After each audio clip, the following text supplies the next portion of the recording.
Welcome to Ambition Woke Me Up. It's been a while, YouTube. It's been a while. Today I want to discuss becoming the greatest version of yourself. There are five things that I want to emphasize on here. So we'll start with the first one. So the first one we talk about, in order to become the best version of yourself, you must first let go of who you think you should be and what others think you should be. Now, for so many years of my life, I've been trapped in this part where I wasn't really becoming authentic and congruent to myself and to others because I was just trying to fit in, and this is the only thing that I knew. And I think actually most of you can relate to this because when we step outside of our house, we project ourselves in a way where we let other people give us our identity, and we do the same thing with other people as well too. We tend to become a person that others want us to become, so we remind others of who they think they should be. And it's pretty crazy if you really think of it. And you really have to let go of this because when you really are yourself, right? Think about it. When you're by yourself, right? The things you do, the things you don't tell no one about, right? It's that's who you really are, and you really have to get in touch with that side, right? Now, in order to be who you are, you really have to let go of first of all what you think you should be to others. So assess this point in your life. The second part I want to discuss is breaking social conditioning. And this kind of ties down to what we were discussing. Social conditioning, right? Everything you are today is years of social conditioning from your childhood. If you think about it, something went wrong in your childhood for you to become this person you are today. I'm not saying there's something wrong with that, but it happens when we were kids. Our teachers would say we're doing a good job, or we're doing a bad job, and this would condition us to seek approval. And because even our parents would tell us, hey, bedtime 10 p.m. And if we're not in bed by 10 p.m., that means we're bad, right? And this goes on for many years in our childhood.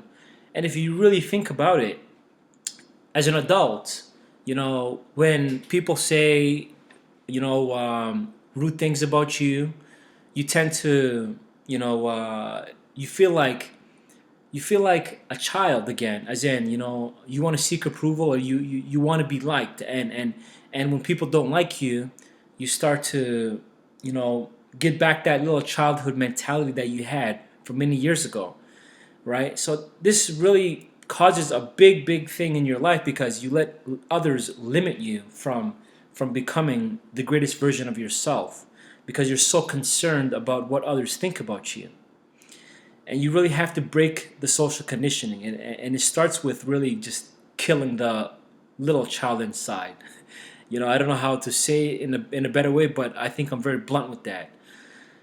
The third thing we're going to discuss is do not commit to any relationship unless you truly master yourself. Now, this thing right here that we're discussing, I never really understood it until now. And most people tend to move to a relationship right after breaking up through another relationship, and what they do is they bring their baggage to the relationship, and they don't really assess the underlying cause of their happiness. It's pretty, it's if you really think about it, it's pretty disturbing that people tend to, or people need to be in a relationship to be happy. You see, you cannot become the greatest version of yourself, right? If you're not happy with your own company, how can somebody else be happy with your own company? And it goes as far as to say you really have to master yourself. So build this thing with yourself, as in develop a relationship with yourself, your mind, your body, and everything, right? Once you do that, you love yourself and you appreciate yourself and you accept who you are. Then the world opens up to you, and you'll be ready for any relationship. And I'm not saying that you will need one, but it's just going to become different.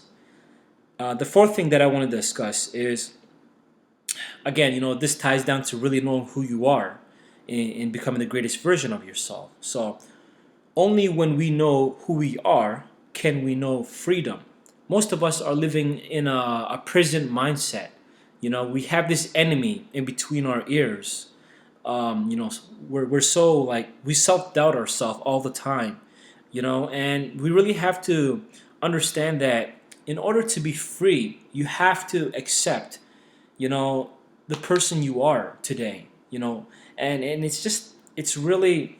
it really ties down to searching meaning for life. Most people would say that that there's no purpose to life, but I disagree with that. Because there is a purpose to life.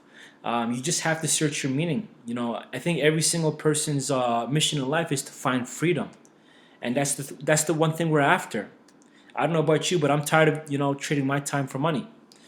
And the last thing that I want to discuss with you guys is, you must drop the need to be liked if you want an extraordinary life.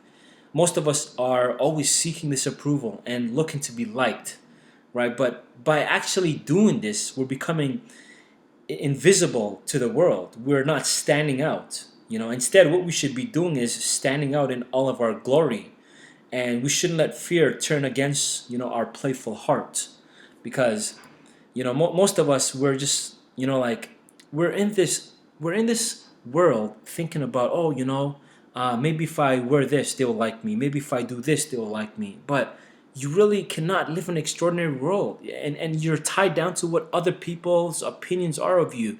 People will limit you, and you should not be living a limited life based on other people's opinion.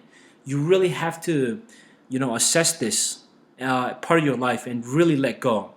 Well, with that said, I think these are the top five things that I have about developing the person you are and becoming the greatest version of yourself. So if you like this, share it, and if you like it, subscribe. Have a great day.